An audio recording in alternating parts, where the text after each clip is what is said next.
नमस्कार, Day to Day News Bharat में मैं साक्षी चौहान आपका स्वागत करती हूं। चलिए बात कर लेते हैं खबर की। भारत और न्यूजीलैंड के बीच व्यापारिक रिश्तों में एक नया अध्याय शुरू हो गया है। दोनों देशों ने एक ऐतिहासिक मुक्त व्यापार समझौते यानी कि फ्री ट्रेड डील एग्रीमेंट यानी FTA पर हस्ताक्षर किए हैं। इस समझौते को भारत के लिए बड़ी आर्थिक और कूटनीति सफलता माना जा रहा है। इससे पहले भारतीय कारोबारी, छात्र और पेशेवरों और निवेशकों को बड़ा फायदा मिल सकता है। नई दिल्ली में आयोजित कार्यक्रम में केंद्रीय मंत्री पीयूष गोयल और न्यूजीलैंड के व्यापार मंत्री टॉड मैकॉली की मौजूदगी में इस समझौते पर हस्ताक्षर किए। दोनों देशों के प्रतिनिधि ने इसे भविष्य के मजबूत रिश्तों की दिशा में बड़ा कदम बताया। इस समझौते की सबसे बड़ी खासियत ये रही कि न्यूजीलैंड अब भारत से जाने वाले 100% निर्यात पर टैक्स नहीं लेगा, यानी भारतीय सामान न्यूजीलैंड में अब टैक्स फ्री पहुंचेगा।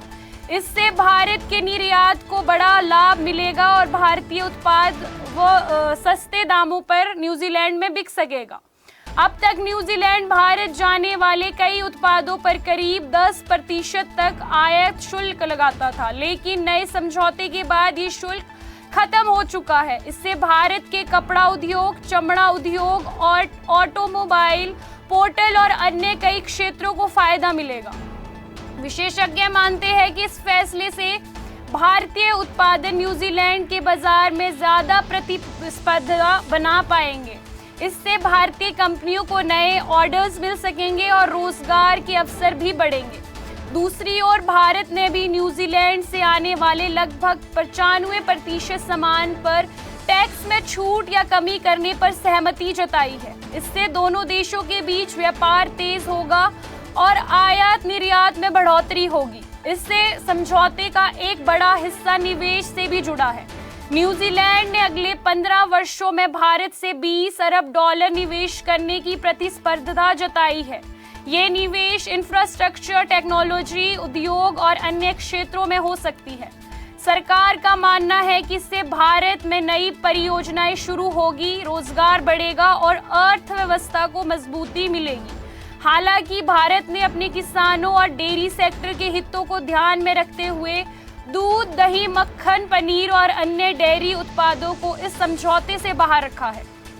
यानी न्यूजीलैंड के डेयरी उत्पादों को भारत में खुली छूट नहीं मिलेगी। ये फैसला इसीलिए अहम माना जा रहा है क्योंकि न्यूजीलैंड डेयरी उत्पाद का बड़ा निर्यात देश है। अगर ये सेक्टर खुल जाते तो भारतीय किसानों और डेयरी उद्योगों पर इसका असर पड़ सकता था। इस समझौते से भारतीय छात्रों को भी बड़ा फायदा मिलेगा। न्यूजीलैंड ने पहली बार किसी देश के साथ ऐसा समझौता किया है। इसमें छात्रों की आवाजाही और पढ़ाई के बाद काम करने के अवसर शामिल है। अब भारतीय छात्र न्यूजीलैंड में पढ़ाई के दौरान हर सप्ताह 20 घंटे तक काम कर सकेंगे। साथ ही पढ़ाई पूरी होने के बाद उन्हें पोस्ट स्टडी वर्क वीजा भी मिलेगा। इससे वहां पढ़ने वाले भारतीय छात्रों को आर्थिक राहत मिलेगी। कुशल भारतीय पेशेवरों के लिए भी नए दरवाजे खुले हैं। समझौते के तहत 5000 अस्थायी रोजगार वीजा का विशेष कोटा तैयार किया गया है।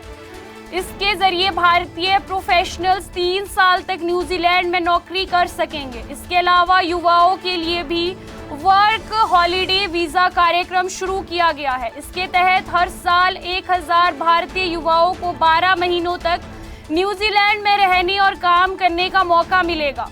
केंद्रीय मंत्री पीयूष गोयल ने कहा कि ये समझौता रिकॉर्ड 9 महीने में पूरा हुआ है, जो दोनों देशों के बीच भरोसे और मजबूत संबंधों को दिखाता है। उन्होंने कहा कि ये विकास और ये जो विकसित भारत 2047 के लक्ष्य की दिशा में बड़ा कदम है। साथ ही पीयूष गोयल ने कहा कि ये भी भारत आने वाले समय में यूरोपीय संघ और अमेरिका के साथ भी ऐसे बड़े व्यापारिक समझौते करने की दिशा में काम कर रहा है। आइए आपको सुनाते हैं केंद्रीय मंत्री पीयूष गोयल ने इस पर क्या कहा। The free trade agreement is very comprehensive, very forward-looking.